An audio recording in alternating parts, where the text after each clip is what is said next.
Hello and welcome to the Common Weal Policy Podcast. I'm Dr. Craig DL. I'm the Head of Policy at Common Weal, and this week I am joined by two special guests. I am joined by Donald McPhillimy and Callum Blackburn, authors of our recent policy paper, The Mosaic of Life, part of our land reform series. Hello Callum and Donald, how are you? Hi, great. Good, hi. Good. Nice to be on, Craig. Thank you. Great to have you. Now, this paper, as I say, was the third paper in our land reform week that we concluded a couple of weeks ago now. The first paper on that was called Work the Land. It was a paper that went through the kind of jobs that we could see in Scotland's rural economy if we were really bold and enacted the kind of land reform that Scotland needs. So more jobs in farming, more jobs in forestry, more jobs in rewilding. The second paper in that series was called Our Land, and it really focused on the policies that we needed to enact to create that meaningful reform. But this week we're going to be talking about the third paper in that, Mosaic of Life.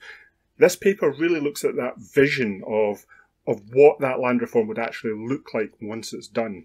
So, Donald and Callum, I'd like to just hear a little bit about each of your journey in this topic of land reform, where you've come from and why you're interested in it, what your expertise is, and how you got involved in this project specifically. So, Donald, can you tell us a bit about yourself? Yeah, well, it's easy to answer the last question first, which is that Robin asked me if I would write a paper on land use, so that was how it came about. My background is ecology and forestry. I did a degree in ecology and forestry at Edinburgh University a while back, and I've been working in kind of all the kind of byways and alleyways of forestry, not the big Sitka spruce plantations, but kind of everything else since then, and ran a tree planting business for a while and so on. So I've always been interested in land use, mainly from the forestry point of view, but increasingly from the conservation and, as we now like to call it, the rewilding point of view. And Callum? I quite a different background. Also, similar answer to the last question. I was speaking to Robin, and he ended up introducing Donald and I together. So that's how we ended up writing something. I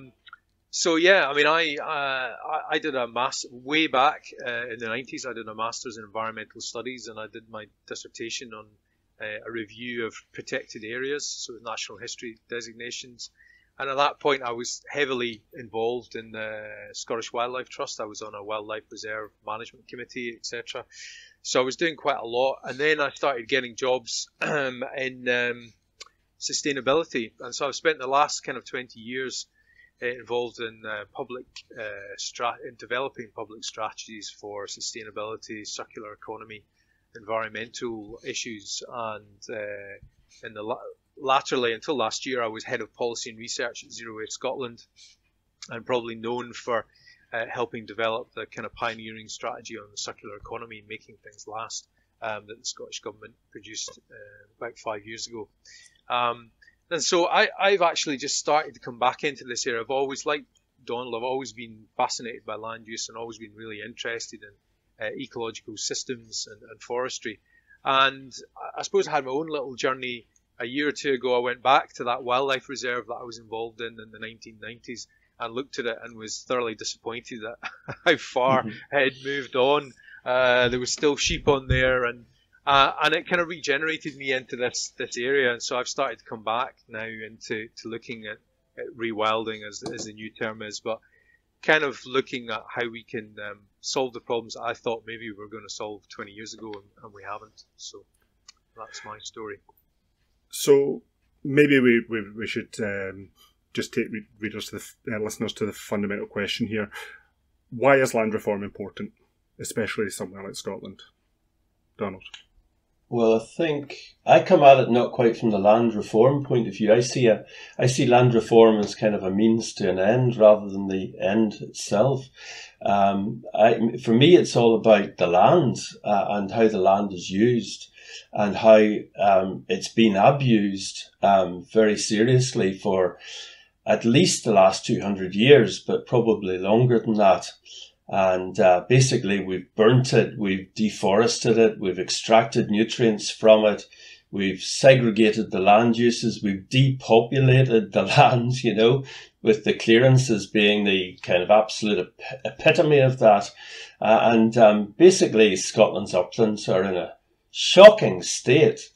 And I think the Scottish Tourist Board deserves some kind of Nobel Prize for tourism, you know, the way that they're able to sell Scotland's landscape as being wonderful, because once you kind of look at it through an ecological lens, Scotland is not wonderful. It's in a very, very bad state, and we're paying a lot of public money to keep it in that very, very bad state. So it's about time that all began to change. And of course, the new thing which has come along to make it change is the climate and ecological emergency. That's what's really has to drive the agenda from now on.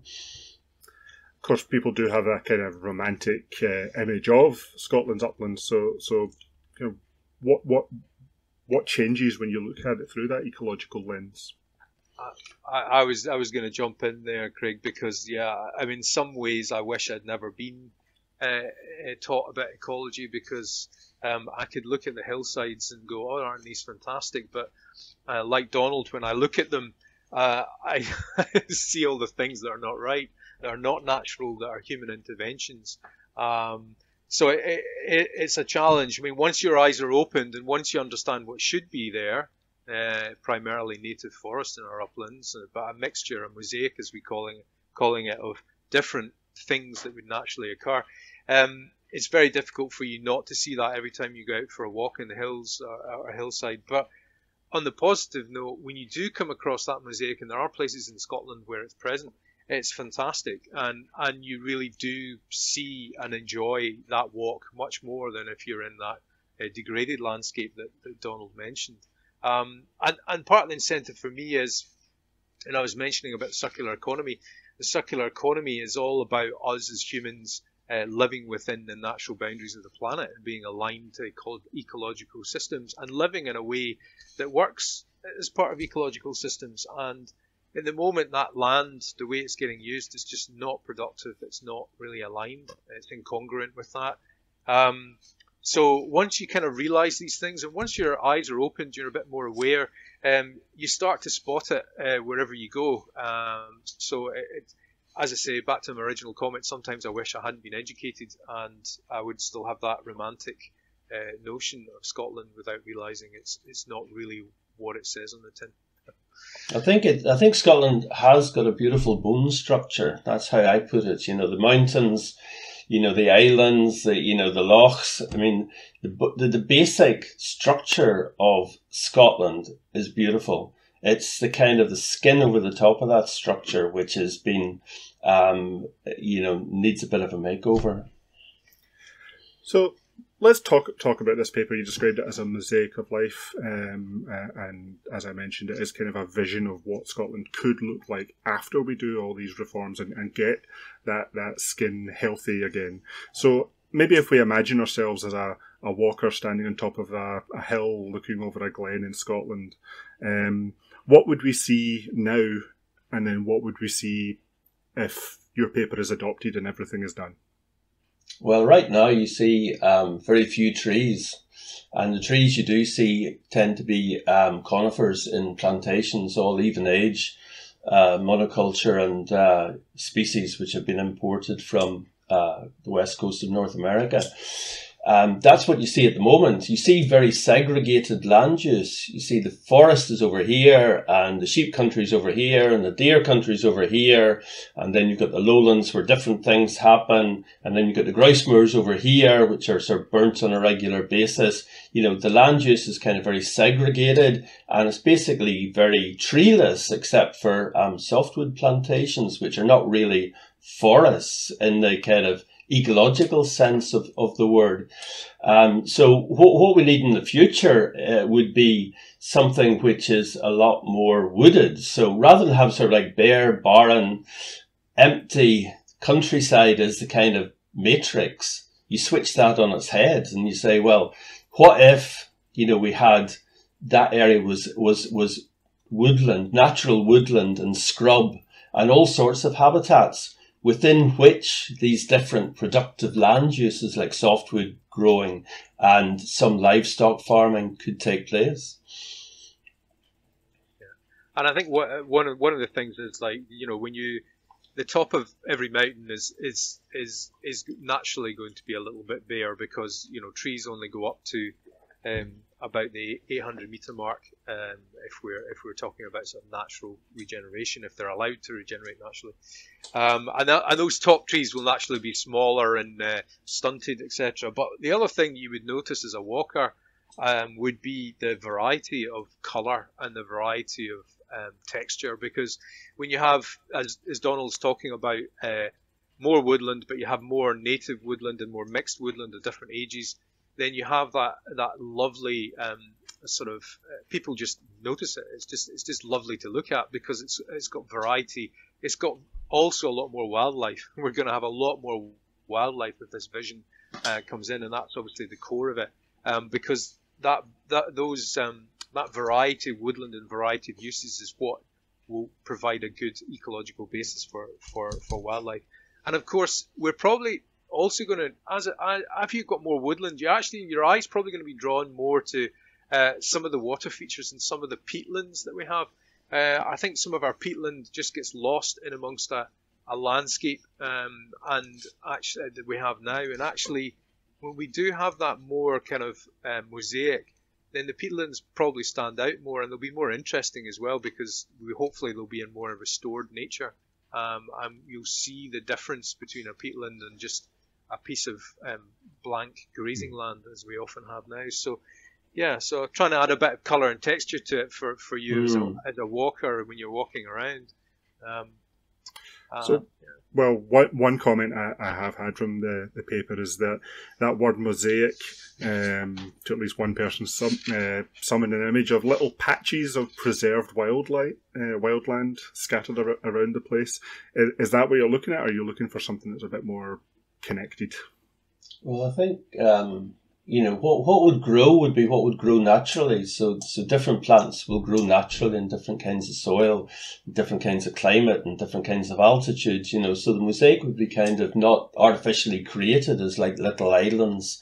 It would actually be the whole thing, and it would change according to the soils and according to the bedrock and everything else. So it wouldn't feel artificial. It would feel very natural. And you just have to go across the North Sea to southwest Norway to see exactly what it would look like, because southwest Norway was just as barren and just as devastated as Scotland was about 150 years ago. And I'll tell you the story. It was the Homesteads Act in North America, which offered land to Europeans to go out and colonize the West in North America. And a lot of poor farmers from different countries, particularly from this part of Norway, headed off to the promised land. And the land they left behind had enough of a seed source, had enough trees already on it, and had few enough deer, which was very fortunate. And the forest expanded, and actually within the last even 50 years, there's been quite a change in southwest Norway. And so if we want to see what a rewilded Scotland mosaic would look like, we just have to go to southwest Norway, and there it is. It's almost exactly the same soils and geology and climate as we have. I think one of the things as well is that obviously in the paper we've mentioned commercial forestry, and as Donald said, that commercial forestry at the moment is primarily Sitka spruce from Northwest America, and long term, one of the things we have to do from an economy perspective is look and see how can we get more commercial value out of the native woodland that we have and the native species that we can grow here, or even near natives, things that are pretty good ecologically but are not quite native in the strictest sense. And that's one of the things we need to pursue. So although we might have the odd patch of what looks like commercial woodland mixed into that mosaic, I would think over decades we would gradually find that we needed to rely on that less, and more of the woodland might be native species, because we've cracked the technology or the way of using native species more effectively in our economy. So that's a personal view that I have. Yeah, something that we've talked about at Common Weal is advocating for more use of wood in, for example, house construction, especially when married with technologies that produce things like cross-laminated timber. So we can make more use of different kinds of wood. But one thing, again, we've found when talking about land reform is when we mention that idea of commercial forestry, people do shy away from it slightly because it does conjure up that image of more spruce plantations that are, as you said, monocultured and then clear-cut. What does commercial forestry look like, in this mosaic in a way that's sustainable and marries with the Green New Deal? Well, it would be a sort of continuation of forest. It would be a development of forestry as it is at the moment. And a lot of people in forestry are very, very strongly in favour of that move away from the sort of the serried ranks of Sitka spruce, the monoculture, and towards a more diverse sort of forestry. Anyway, leaving aside the whole mosaic, the whole new vision, but that's kind of the direction that forestry is going in anyway.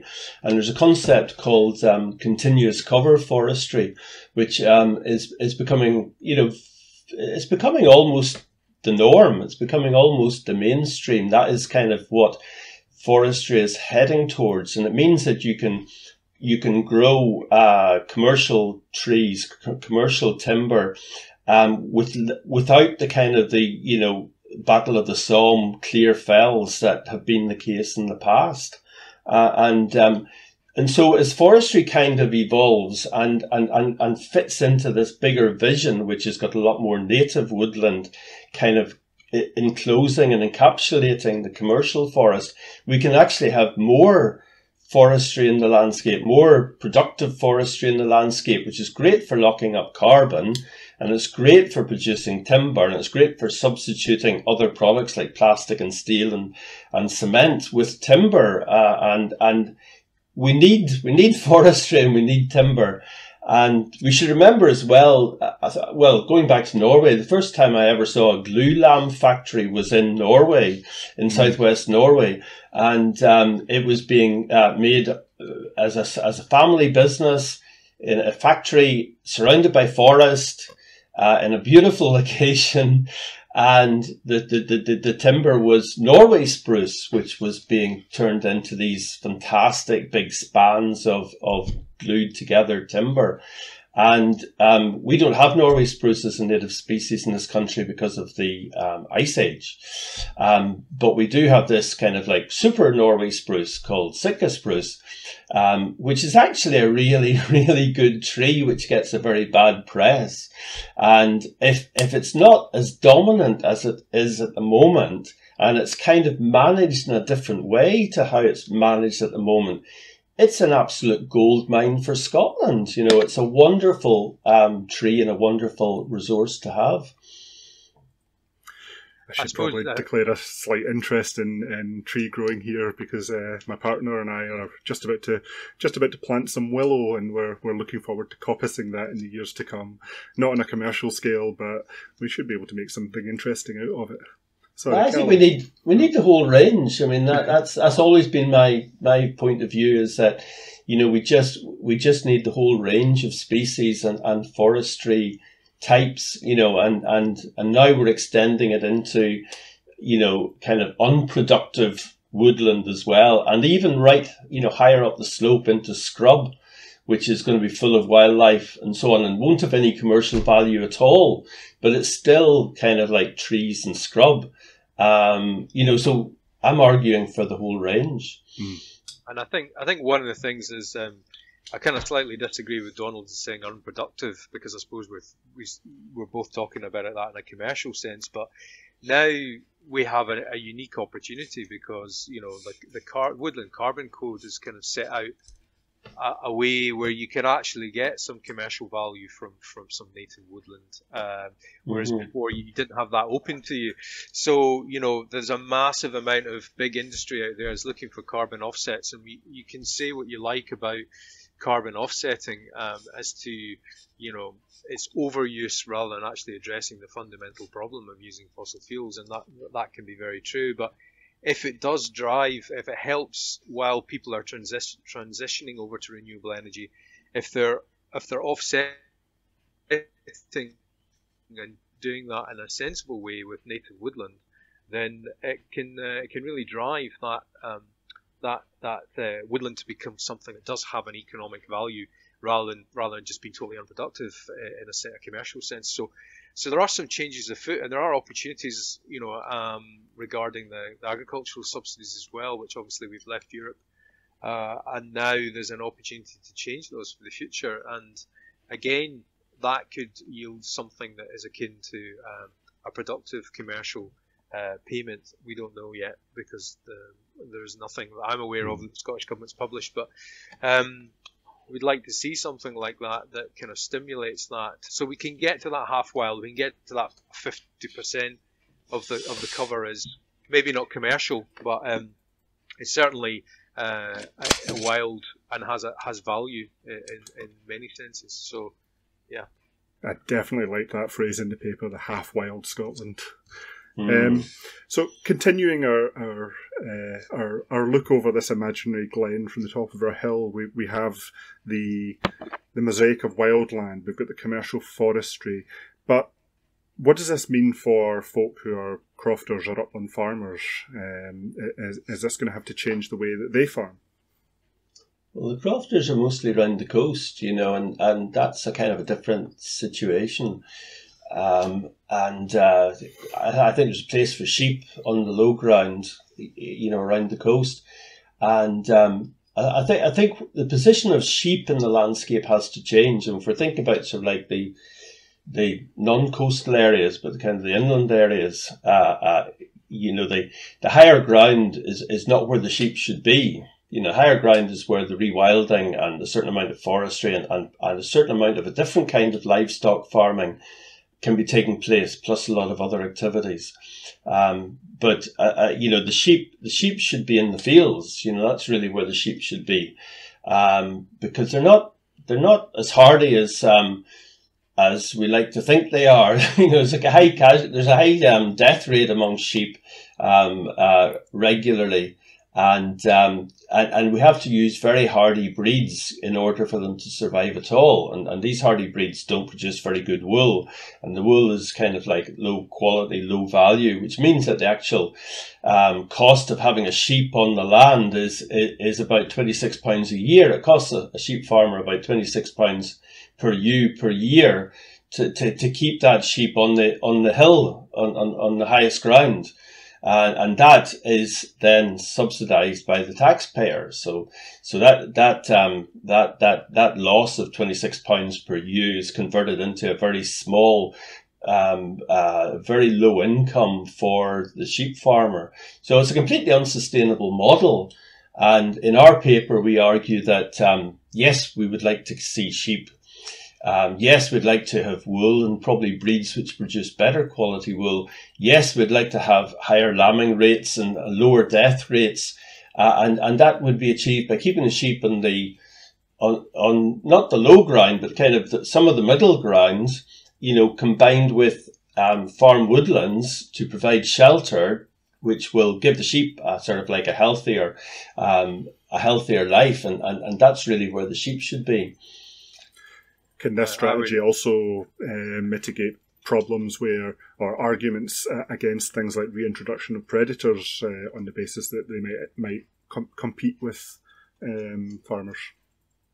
Yeah, I mean, I think obviously the one that's mostly in frame. I mean, I totally agree with what Donald's just said there, and it's a very difficult thing for governments and policymakers to just sort of say to a group of people, we kind of have to change the way you're doing things. But from a productive point of view, it doesn't really make sense, as Donald's already highlighted. I think one of the things, if I was looking at, I think it would help introduction of things like lynx. Lynx are ambush predators. So if you have like sheep in sort of farmland, then that's probably a much better situation. But you'd have to be careful about the woodland scenario, because that's where lynx tend to operate. That's where they hunt their deer. So if you have sheep up mixed in with the woodland on the hillside, it wouldn't be the most optimum use of that woodland, but it would also increase the chances that if you introduce lynx, then they'd probably be more prone to be in the line of the lynx's eyes, if you like. So yeah, but I think the increase in the woodland on the uplands obviously will help introduce a range of different species and just increase the overall ecological diversity and quantity of species that we have. So yeah, but I think it's a very good point you asked, Craig, because I think we now have to start thinking about everything we do about potential future reintroductions and how that's going to fit. Yeah, Donald, have you anything to add to that? Yeah, I mean, rewilding for me is all about getting the sort of vegetation right, first and foremost, and then if you do get the vegetation right and you get tree cover coming back and scrub and so on, then you can look at the animals which would come back and take advantage of that, the birds and then finally the kind of the apex predators like the lynx. And I could see the lynx coming back in the not too distant future. I mean, we're almost at a point where we could start thinking about lynx already, because they are kind of quite secretive animals, and the Scotland, based in the Cairngorms and the Cairngorms Connect area, could probably sustain a population of lynx as we are at the moment. So it's just the main obstacle is the sheep. So if the sheep go out of the equation on this land, then it's kind of a no-brainer really to bring the lynx back, and they would help to control the deer population, which needs to be reduced for all of this to happen, and particularly the roe deer population. So I know rewilding means a lot of different things to a lot of different people, and I quite like that because it gives you sort of lots of room for discussion and argument within it. But for me, it's all about getting the vegetation restored and then seeing what is possible after that. I agree with Donald, and I think it is the point that people have different visions or different ideas of what that vision looks like. That's kind of what it's all about, isn't it? So the diversity of people looking at this but coming together with a kind of common vision. So yeah. And a final part of what Scotland is now is of course things like the sporting estates and grouse shooting. What are your thoughts on that, and what place would something like that have in a reformed Scotland? I'm glad we got on to grouse. Didn't forget about grouse. I mean, I'm sorry, but driven grouse shooting has just got to go. I mean, there's just no kind of economic argument for it. There's no justification for it. It's an abuse of the land.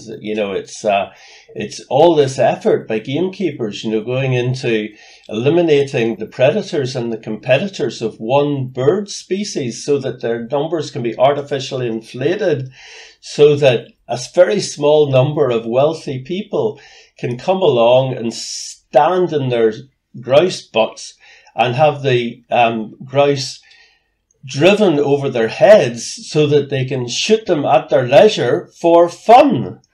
That is just not something which is acceptable or desirable in any way. So out of all the changes which have to happen, for this vision to take place, the one I feel most strongly about and I've got the least qualms about is really the end of driven grouse shooting. Now, having said that, I think there possibly is a role in the future for walked up grouse shooting, which is where you get a party of people with guns and dogs, and they don't have any beaters, they don't have any burnt land. It can be in regenerating woodland, regenerating scrub. It can be in a much more healthy ecosystem than the driven grouse moor, and that may be possible and that may be acceptable in the future. But that's different people will have different opinions about that. Is that how you see it as well, Callum? I mean, I suppose I come from I know less about it than Donald, so I'll admit that. But I come from it from a kind of wider perspective of behaviours, and I've spent a lot of time doing research on people's behaviours, and one of the things that I'm just wondering is how long socially it can be acceptable to do what Donald just outlined, in terms of shooting things for sport. And I just feel that we're at that point where society's starting to change and question these things, and just so I wonder how long it can survive from a kind of public acceptability point of view. So yeah. So we have this vision now. It's time to start talking about how do we get there. I mean, they often say the best time to plant a tree was 20 years ago, and the second best time is now. But how quickly could Scotland start to make this transition? Well, the first thing to say is that it's happening already. The first thing to say is that the sheep are coming off the hills. Deer numbers are being controlled, in some places very successfully, in other places less successfully. Forestry is changing. And then we have rewilding experiments going on in quite a large scale in quite a lot of places. And you think of Glenfeshie, and you think of the Cairngorms Connect, Abernethy, Mar Lodge Estate, mostly private landowners, but also Abernethy's RSPB, so that's the kind of environmental sector, and Glenmore's Forestry and Land Scotland. So it's kind of a combination of private, public and environmental sectors who are all contributing to this. So the answer is it's happening already. But it has to happen faster, and it has to happen in more places. And we have to change the systems around in order to encourage it to happen.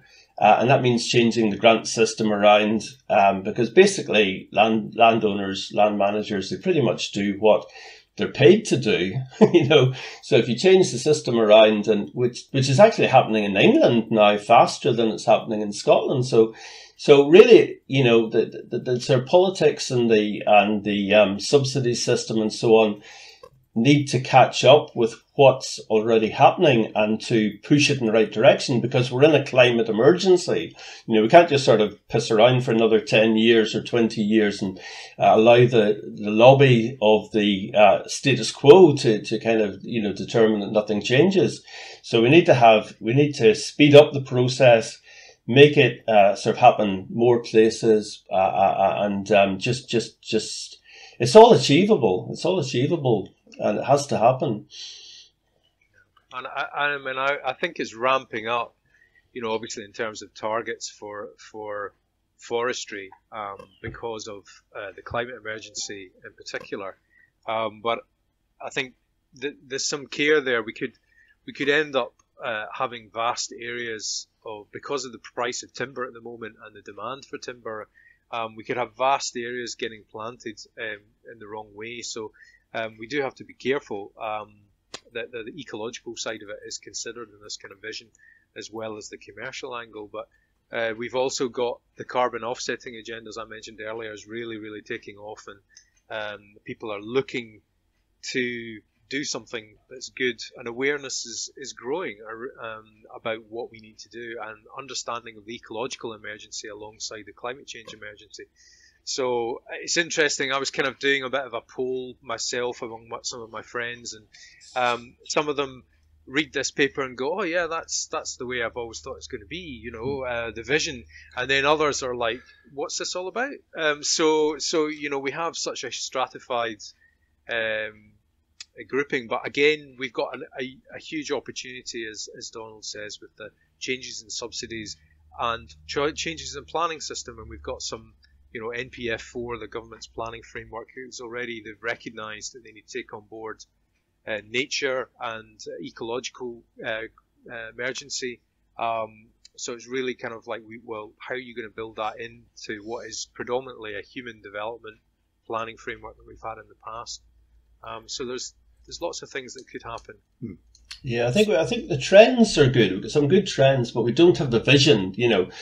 Common Weal's now got the vision, and that's great because that then feeds into other people's thinking processes. But I wouldn't say the Scottish government's got the vision yet, and they need to get the vision. They need to sort of get this kind of overall picture, and for that to be not tinkering around the edges of status quo, but sort of like a new vision, which we think is, we've laid out in this report. We offer that as a really good vision for the future. And there is work going on at the moment for a national land use strategy. I mean, that's kind of what we need. What we're talking about is really a vision, a strategy.